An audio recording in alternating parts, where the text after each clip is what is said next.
Welcome to Start Before You're Ready, the podcast that proves that you don't need to wait for the perfect moment to begin your journey towards better health and happiness. I'm your host, Kelly Young. Remember, the first step is often the hardest, but it's always worth taking. Hey guys, it's Kelly, and I am back with a special edition of Start Before You're Ready.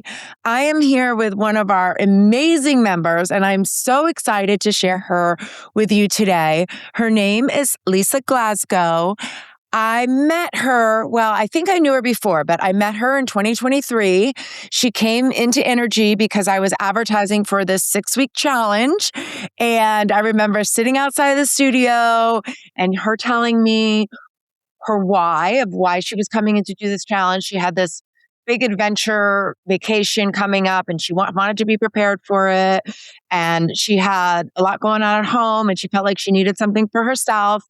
And I just remember being kind of blown away by her because she did share quite a bit during that meeting.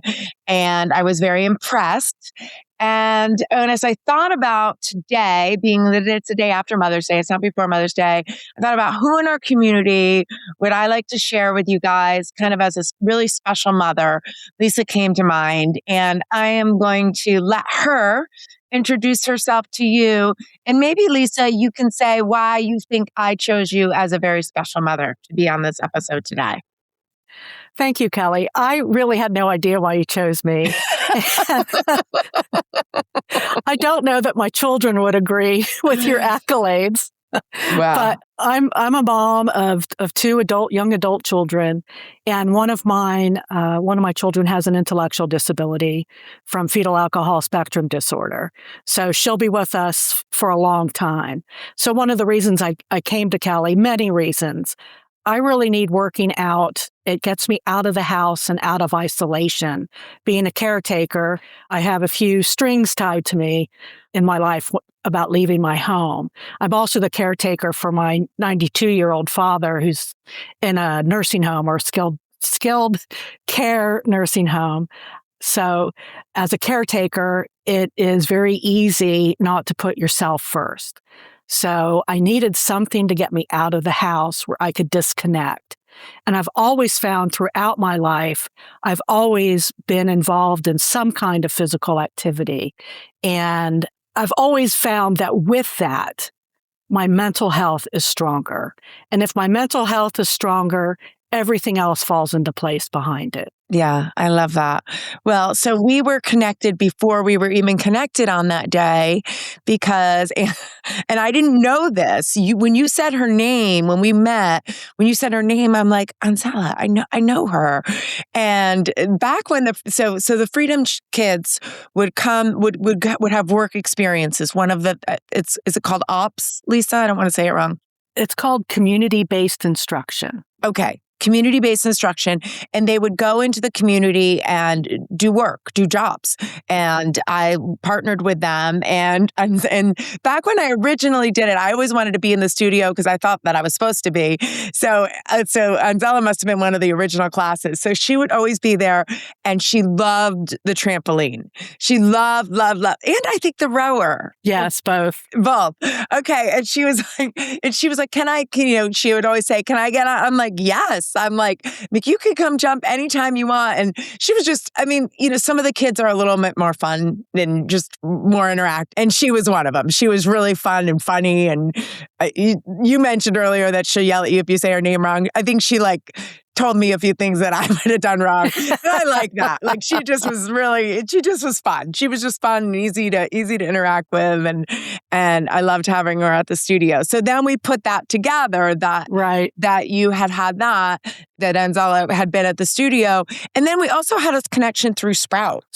It's a therapeutic horse riding center. Yeah. So Lisa, I know you were very involved with them for a long time as a partner with, I know Anzella loves it there, right? Does she still go there? Does she still ride? She still rides. She was working there for a couple of years, but she needed more support. So She's not working there anymore, but she still rides there. And she also helps when they have volunteer training. She goes in for that. I love that. And she Yeah. loves the horses, doesn't she? Really has a connection with them. Yeah, that is amazing. I love that. So, for those of you that are not familiar with Sprout, it's just down 50. It is one of the most incredible organizations that I've ever encountered. Brooke, the woman that runs it, is truly amazing. And the work that they do is incredible. And it also serves as an incredible volunteer opportunity. That's how I came to know about Sprout. Being a member of YMSL and NCL, that was my kids' absolute favorite place to volunteer because you got to either work with kids or work with horses or Right. paint or brush or clean or whatever it was. It didn't matter, but it was really nice to be out in this amazing, beautiful barn. So I love that. I love that. Anything else you want to share about Sprout? Because I know that you're very passionate about it. Sprout is PATH certified, which means a lot. It means they really have passed a lot of thresholds to be a therapeutic riding facility. And I would say that they are probably the best, if not maybe number two. I don't know if there's a number one, but they really are the best facility in the country. And it is heavily dependent upon volunteers. And what I like about that is it exposes so many of our young people to persons with disabilities. So it breaks that discomfort wall that's usually there. And it also shows them that they are not less than, that they all have something to contribute to each of our lives. And I like that volunteers, they're mostly young teenagers, get to experience that. Lisa, do you want to talk a little bit about how Anzella became yours, how that whole process worked? Or I would love to. I'm not shy about that. My husband and I married late. We were in our mid 30s, and I had perimenopause. So we were not able to conceive our own children. And when we got that news, my husband said, let's take some time and think about whether we want to be parents through the adoption route or if we just want to be the best aunt and uncle that there is. And I didn't need time to think about it. We're just like you and Andrew, Kelly. We're very different personalities. okay, So he needed to think about it. I'm more impulsive. processor, you're Right. like, let's go. Right. So I said, no, I don't need to think about it. All I've ever wanted was to be a mother. So we started talking to other people who adopted. And at the time, most everyone was adopting from China or Russia. And we did go to Catholic Charities. And that was a piece of humble pie for me because I learned there that we had to pay to adopt. And I thought, oh my gosh, I'm doing this great, noble thing, adopting a child, and I have to pay to do this. So I got a little bit of ego correction there. But we also learned through Catholic Charities that we had, for their requirements, we had not been married long enough. And once we did meet that requirement, my husband would be past the age that they required. So that's what led us down the international route. And we were talking to more and more people who adopted from China and Russia. And I steered myself towards Russia because I'm half Eastern European from my father's side. We're Slovakian with ethnic Ukrainian as part of our heritage and culture. And I majored in political science in college, but I minored in Russian history. So I kind of dumb. The goal is to adopt some children, but I thought I can go to Russia and adopt children. How great is that? So that's how we ended up doing the Russian route. And we chose to adopt two at the same time, although they're not siblings, because I just felt the paperwork was so intense and the interview process that I knew if I came home with one, I would never go back for another, that I would just keep putting it off. So we did adopt two at the same time. We went to dinner at a family's house in Centerville who had adopted two at the same time. And they said that it was hard, that the first year was really hard.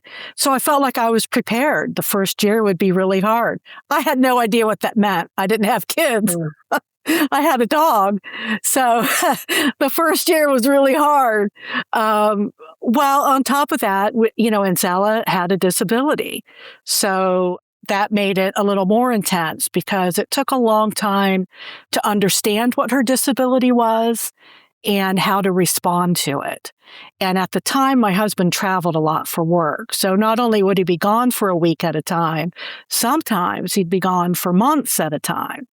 And I would bring the kids down to the basement and I would plan my day on when I was going to give them a bath and put them to bed. It was so crazy. The first year was very hard and it was a learning experience. But once we got the diagnosis and I knew what I was dealing with, it was a big weight off my shoulders. I remember early on, and I'm 62, so we adopted in 2000. That was before a lot of this internet and what we do on it was around. So at night, my husband would take my son, who was 2.5 years old at the time of adoption. He would take him into his bedroom and he'd read the DK books, picture books to him. And I'd hear them making progress. I could hear Sasha saying the words of the things my husband was pointing at. At the same time, I was in Anzella's room reading Goodnight Moon to her. And she was about 12 months old at the time of adoption. And I was getting nowhere. She would just sit with her sippy cup and stare at it, or she'd stare at her hands and fingers a lot. And she wouldn't point at the moon. She wouldn't point at the window. And I would go to bed crying at night that I'm failing. Look how great my husband is at being a father. And poor Anzella is suffering because I am not a good parent. So that was really hard for me. So to this day, I can't stand Goodnight Moon. It brings back all those memories.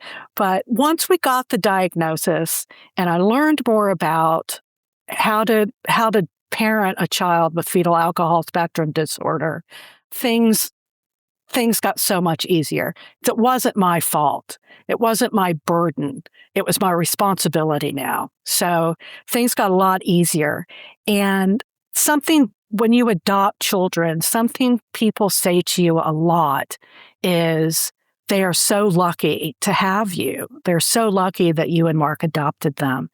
And I know they don't mean anything by that, but it is so insulting to the children to hear someone say that. And my husband and I feel like we're the lucky ones. We got the responsibility to raise someone else's children. The fact that they had other birth mothers is never lost on me. And especially, with or without the disability, they have made us better people.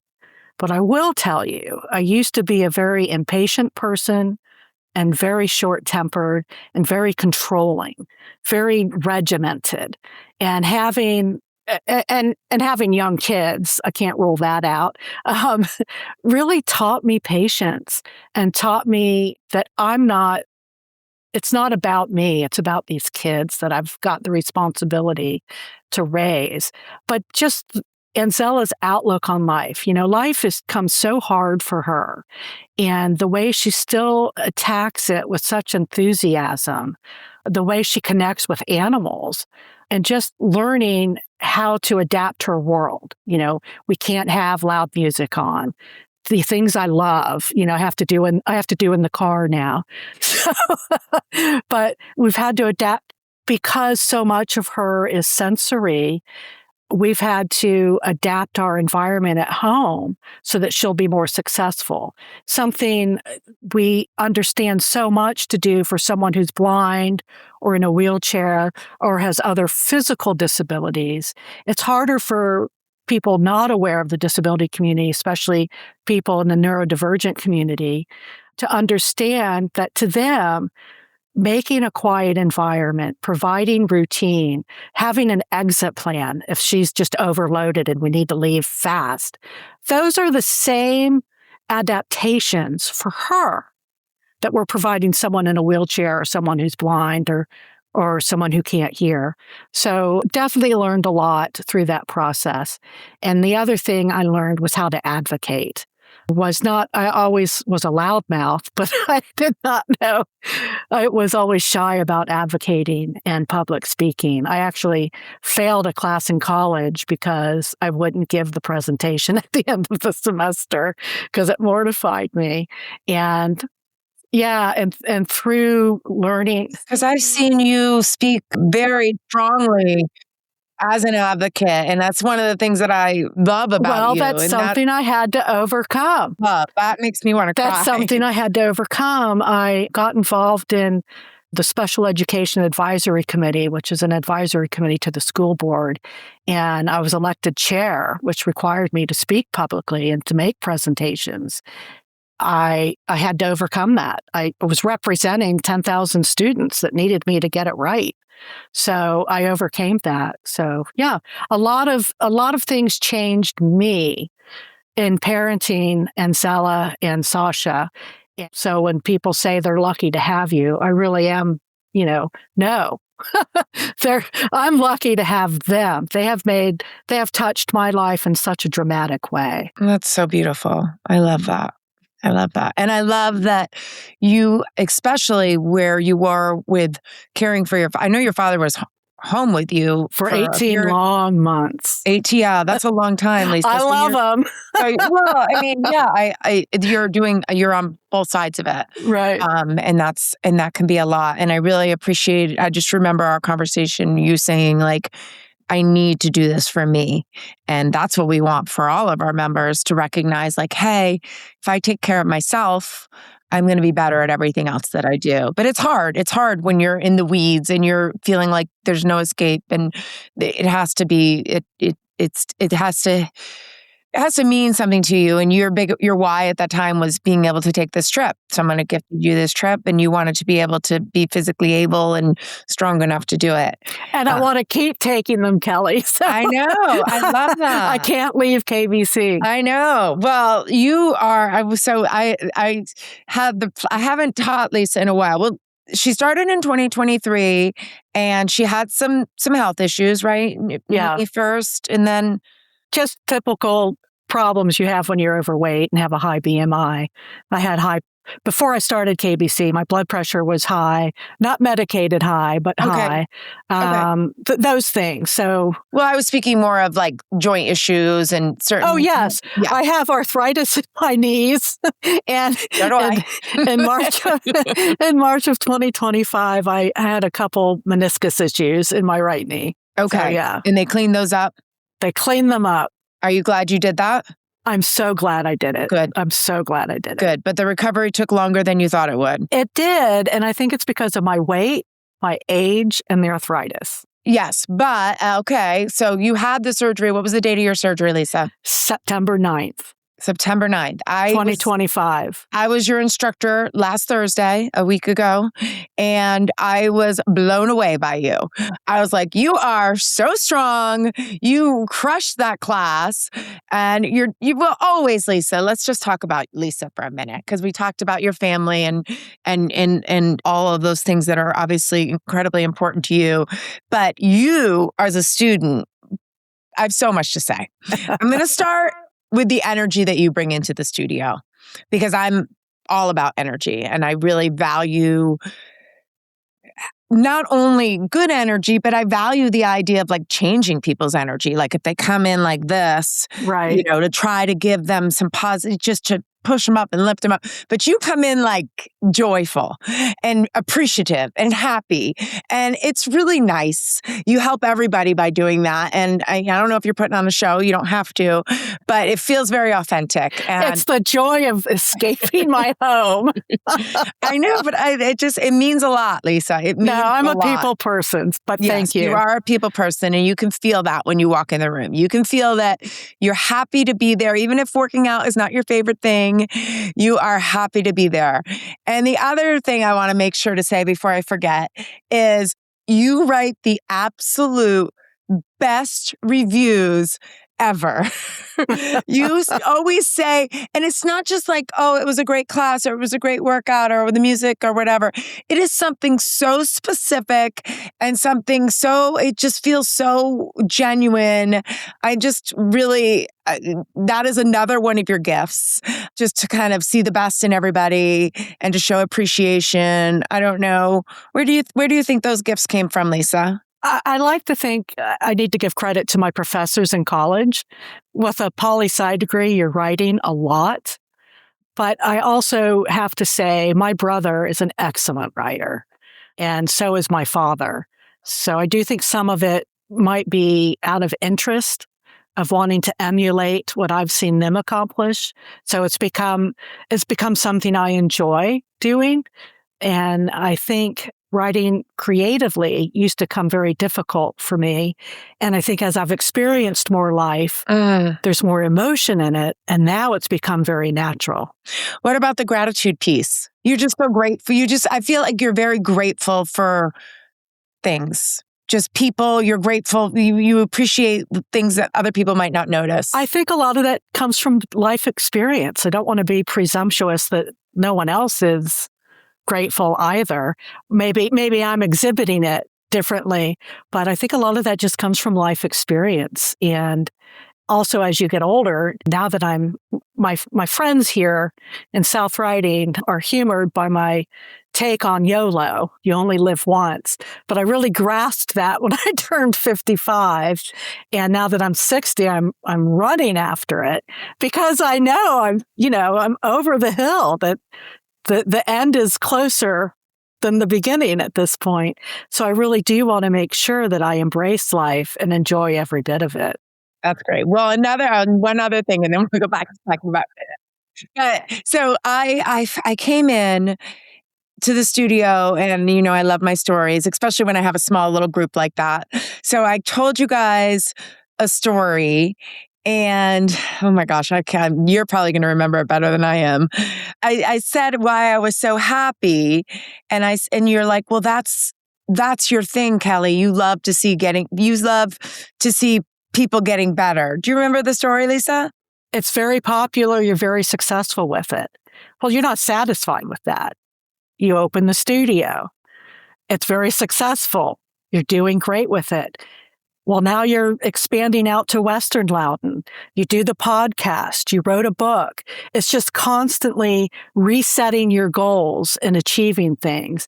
And I think that's really admirable in someone that chose the career you chose, because it's not just a woman in business. It's a woman who's improving the lives of so many people and having that impact. And you want to keep making that impact and doing more and more things to reach a broader impact. And that's really admirable. Yeah. Well, thank you for saying that, Lisa.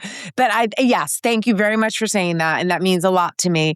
But what you were just very tuned into why the story that I told mattered so much. You're like, that's what you love, Kelly. You love to see people getting better.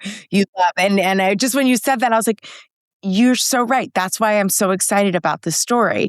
And I hadn't seen you in a while, and it was just reminded me of just who you are, and that's something that I really value. So you do Level Up with Amy. Tell us about that. I love Amy. I know you do. Who doesn't? I love Level Fit. Not only does KBC provide a community, which provides accountability, right? It's a welcoming space. I'm not an athlete. I'm just someone that likes being active, right? And I am proof that you don't have to be in perfect shape to go to the gym.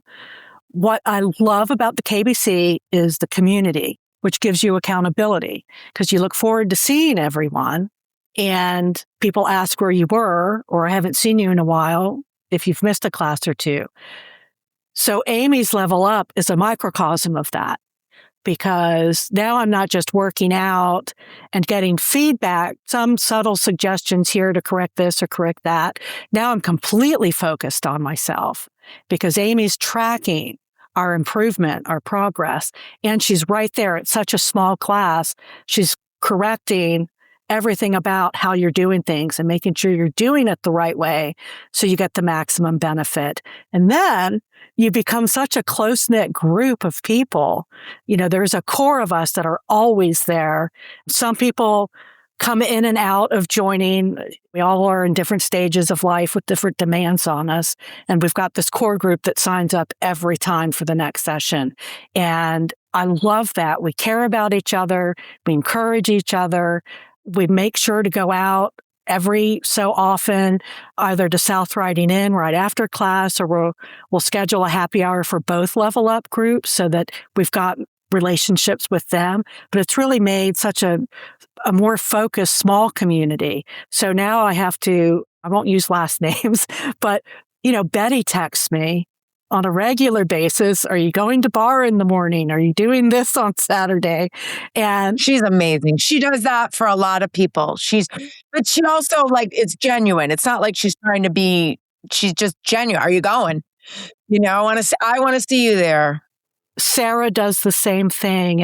And that goes back to, if you're uncomfortable about joining a gym environment or studio, KBC really is a good fit because there's all fitness levels there, and all of the classes, you can make any adaptations you need. And adapting does not mean you're not working out. Making a modification does not mean you're not working out. But the environment is so welcoming. The first class I went to, I think, was a circuit class.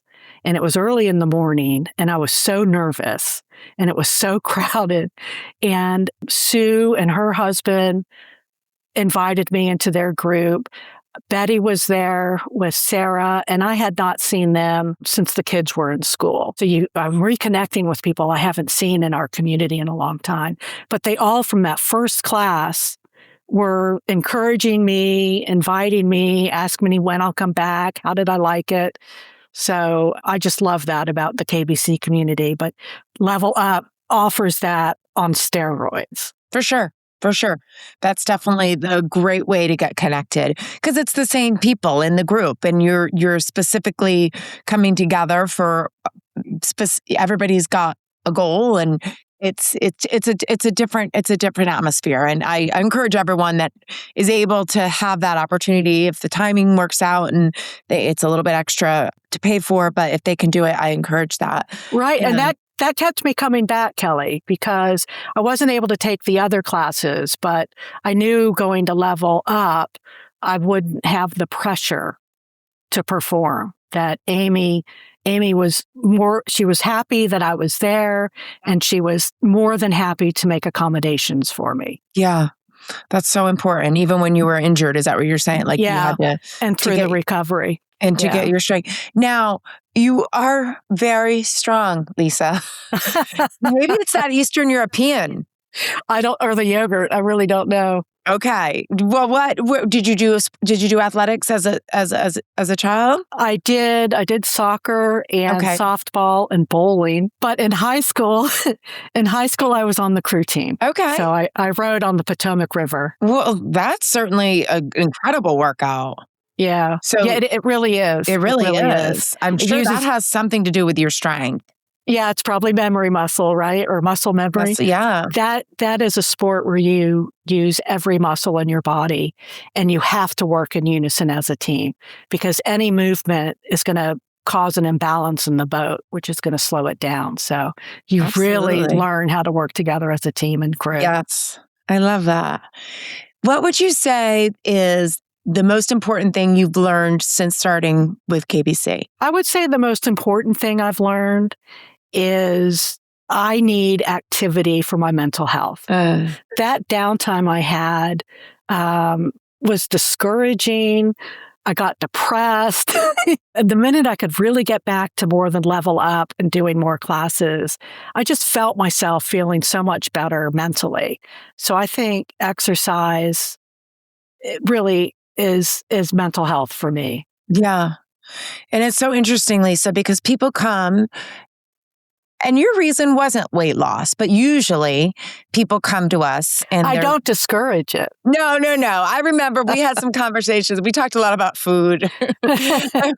I'm half Italian, so can't help it. Well, so am I. So we actually have the same heritage because I have Eastern European and Italian. We'll have to talk off camera. That didn't seem to be as big of a focus, but the things that you've mentioned are different than probably why you joined, right? Right. So I always think that's important to note. And I acknowledge that over time. How we get people to come to us is not by saying, come be part of this community. You'll meet new people and they'll be really nice to you and they'll text you to see if you're coming. People don't care about that. They're like, I need to fit in my clothes, or my doctor says I'm 20 pounds overweight, or my blood pressure's high, they're coming because they want to change a health metric, right?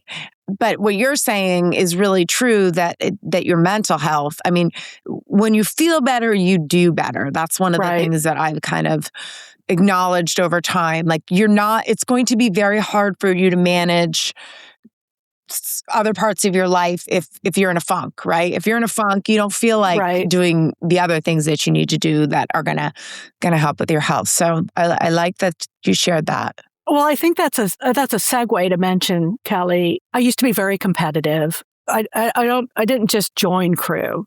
So now I'm in the boat. Well, now I want the most important position in the boat. Well, now I want to be captain.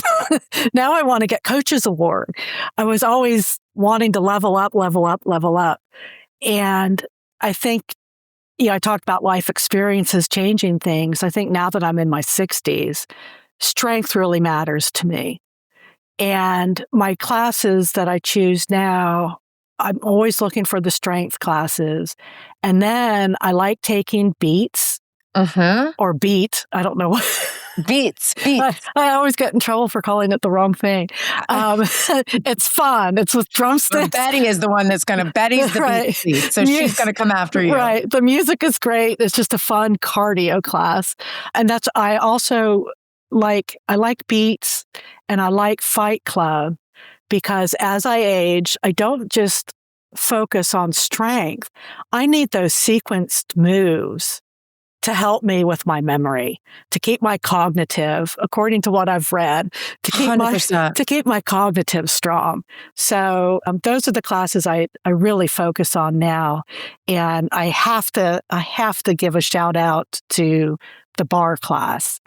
Betty got me to go to barre, and it's at 6:45 in the morning, which is the middle of the night for me. Which is a little early for you. I was going to say, that doesn't sound like a Lisa time. It is so early.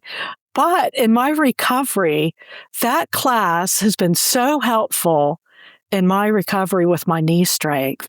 And I've grown to love it, and I have found it to be the best companion class to level up. So I have level up on Tuesday afternoons and barre the next morning, and it just seems to be the perfect thing to do after a strength class like level up. That is brilliant. That is brilliant. And I'm going to use that as an opportunity to say that is one of the things that I'm the most proud of. And I don't do a good enough job of selling it, but with our classes, whether you're doing them in person or virtual, you do have an opportunity to diversify your training. And I do believe that certain things pair really well together. And when you train in multiple disciplines, it takes your fitness to a whole new level versus just running or just doing strength or just doing. So I couldn't agree with you more. Jess is brilliant in getting into some of the muscle fibers that are harder to recruit. She spends more time. She's more technical, and the things that you're feeling are spot on. So that is brilliant. And she's wonderful. She's very thorough. She talks throughout the class, not in instruction and explaining things. And every class is different. You can tell that she really puts a lot of thought into what that class is going to do that day. Yeah. No, absolutely. I love that. Excellent. So good. So good. Okay. Well, I think I have to stop saying this. I would say I think I know the answer, which is a really terrible way to pose a question. Right now, I'm going to just stop saying, I think I know the answer. But Lisa, what is a time in your life when you started before you were ready? Oh my gosh, that is the podcast question of KBC's Not Before You're Ready podcast. I was prepared to say when I adopted my kids because I really didn't know what I was doing. And then when we knew, even though we didn't have a diagnosis for Anzella, we knew that she had some kind of a disability. She has fetal alcohol spectrum disorder, and she has it severely, which is about 4% of the FASD population. So by severe, it means her birth mother drank throughout the pregnancy. So she's impacted at every level with brain damage, growth, everything. So that's given her an intellectual disability, although she's extremely bright.